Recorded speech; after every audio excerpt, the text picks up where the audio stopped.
जाते महाराज जी मेरे भीतर कई समय से एक गहन जिज्ञासा जन्म ले रही है। उसी विषय में आपसे मार्गदर्शन चाहिए। गुरुजी, शास्त्रों में कहा गया है कि मनुष्य जन्म असंख्य योनियों के बाद प्राप्त होता है और इससे दुर्लभ एवं परम सौभाग्य माना गया है। मेरी जिज्ञासा है कि जन्म को इतना उच्च और इतना मूल्यवान और इतना पवित्र क्यों माना गया है? कौन सी विशेष क्षमता, कौन सा आध्यात्मिक क्योंकि किसी भी योनि में भगवान का भजन नहीं हो सकता, चाहे वो देवता योनि क्यों ना हो। देवता केवल स्वर्ग में अपने पुण्यों का भोग भोग सकते हैं, वो नया कर्म नहीं कर सकते।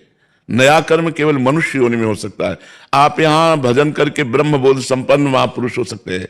आप यहां भजन करके भगवान को प्राप्त हो सकते हैं। आप यहां पापाचरण करके नरक को प्राप्त हो सकते हैं। आप यहां कर्म बिगड़ जाए तो भूत बन सकते हैं। जो चाहो बन सकते हो, इतनी छूट है। इसलिए बड़े भाग मानुष तन पावा, सुर दुर्लभ सदग्रंथन गावा। देवताओं को भी मनुष्य योनि की चाह है कि एक बार मनुष्य बनूं और ऐसे कर्म करूंगा कि देवलोक से भी ऊपर, जैसे तप लोक, महर्लोक, जनलोक, ब्रह्मलोक, इनसे भी ऊपर मैं भगवान के वैकुंठ धाम को जाऊंगा। ऐसा हमें अवसर मिले।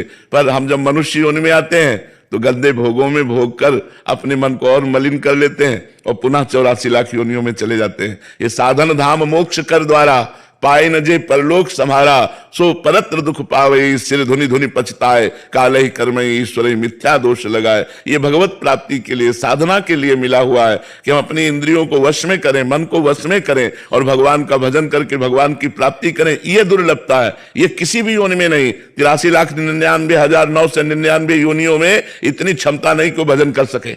वो केवल मनुष्य जन्म में क्षमता दी गई है। इसीलिए दुर्लभो मानुषो देहो, इसे दुर्लभ कहा गया। दुर्लभो मानुष